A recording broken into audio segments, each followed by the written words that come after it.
नमस्कार बंधुरा ঐশীর মার রান্নাঘরে আপনাদের সবাইকে আরো একবার স্বাগত।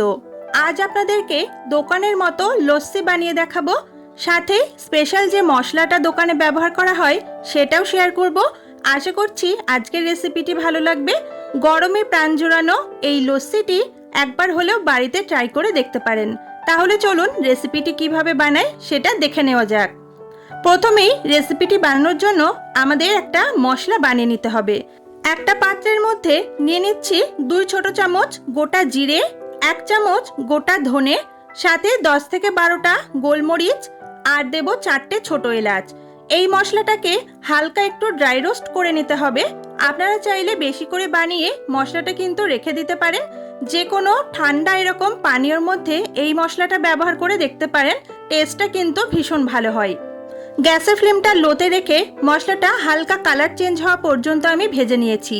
এইভাবে মশলাটা যখন হালকা কালার চেঞ্জ হয়ে যাবে সেই পর্যন্ত ভাজবেন, তবে মশলাটা যেন খুব বেশি পুড়িয়ে ফেলবেন না। এবার এই মশলাটাকে আমি নামিয়ে সম্পূর্ণ ঠান্ডা করে নেব। তারপর মিক্সার জারে অথবা শিলপাটাতে আপনারা গুঁড়িয়ে নিতে পারেন। আমি এখানে মিক্সার জারে গুঁড়ো করব, তার জন্য একটা মিক্সার জারের মধ্যে মশলাটাকে নিয়ে নিচ্ছি। মশলাটা নেওয়ার পর এর মধ্যে দেব ওই ছোট চামচের 1 চামচ মতো বিট নুন আর 1 চামচ রেগুলার খাওয়ার নুন, সাথে 2 চামচ মতো চাট মশলা দেব। এরপর মশলাটাকে ভালো করে মিহি করে পাউডার বানিয়ে নিতে হবে।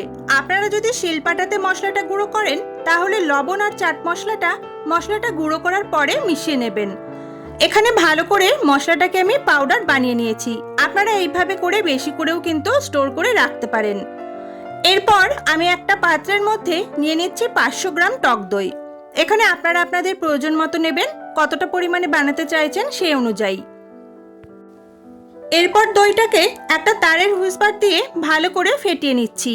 যদি তারের হুইস্পার না থাকে তাহলে আপনারা এখানে কাঁটা চামচ ব্যবহার করতে পারেন।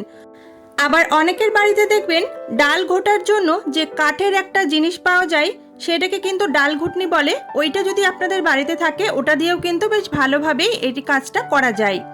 দইটা ভালোভাবে ফেটিয়ে নেওয়ার সময় এর মধ্যে আমি দিয়ে দিচ্ছি কয়েক টুকরো বরফের সাথে দইটাকে ভালো করে ফেটিয়ে নিতে হবে।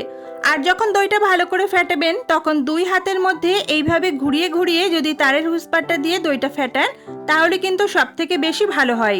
এইভাবে ফেটালে সময়টাও কিন্তু কম লাগে আর তাড়াতাড়ি ভালোভাবে স্মুথভাবে দইটা ঘোরানো হয়ে যায়। আর এইভাবে ফেটানোর সময় আমি এর মধ্যে দিয়ে দেব স্বাদ অনুযায়ী চিনি। যে যতটা মিষ্টি খেতে চান সেই অনুযায়ী কিন্তু চিনি দেবেন। আমি এখানে 500 গ্রাম টক দইয়ের জন্য 2 বড় চামচ চিনি ব্যবহার করেছি। মিষ্টিটা অবশ্যই আপনাদের স্বাদ মতো ব্যবহার করবেন। এরপর 10 মিনিট ধরে আমি এইভাবে এটাকে ঘোরাতে থাকবো। 10 মিনিট ধরে এটাকে ফেটিয়ে নেওয়ার পর এখন দেখুন দইটা কতটা স্মুথ হয়ে গেছে, আপনাদেরকে দেখিয়ে দিচ্ছি। একটা চামচ দিয়ে দেখিয়ে দিই তাহলে বুঝতে সুবিধা হবে। আর বরফটা গলে যাওয়ার পর দইটা কিন্তু একটু পাতলা হয়ে গেছে। আপনারা যদি এর থেকে একটু পাতলা করতে চান তাহলে এখানে আরো কয়েক টুকরো বরফ অথবা ফ্রিজের একটু ঠান্ডা জল ব্যবহার করতে পারেন। এখানে আমি কিন্তু এরকম ঘনত্বটাই রাখলাম। এরপর যে ভাজা মশলাটা তৈরি করলাম তার থেকে সামান্য একটু মশলা এর মধ্যে দিয়ে দিলাম। এবারে মশলাটা একবার ভালো করে মিশিয়ে নেব, তাহলেই আমাদের দই লস্যিটি এখানে একেবারেই রেডি। এরপর লস্যিটাকে সার্ভ করার জন্য আমি 2টো কাচের পাত্রে নিয়ে নিচ্ছি। আপনারা আপনাদের পছন্দ মতো গ্লাসে এটাকে সার্ভ করতে পারেন। এই দই লস্যিটি আপনারা যদি বাড়িতে একবার বানিয়ে খান তাহলে আর কখনোই কিন্তু বাইরে থেকে কিনে খাওয়ার ইচ্ছা করবে না। গরমের দিনে মন প্রাণ জোড়ানো এই দই লস্যিটি অবশ্যই বাড়িতে একবার ট্রাই করে দেখার অনুরোধ রইল। আজকের রেসিপিটি আপনাদের কেমন লাগলো অবশ্যই কিন্তু কমেন্ট করে জানাতে ভুলবেন না।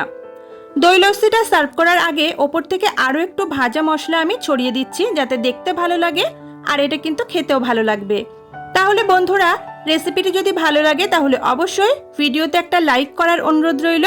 আমার চ্যানেলে নতুন দর্শক বন্ধু হয়ে থাকলে চ্যানেলটিকে সাবস্ক্রাইব করে নেওয়ারও অনুরোধ রইল। দেখা হবে পরের দিন নতুন কোনো রেসিপিতে।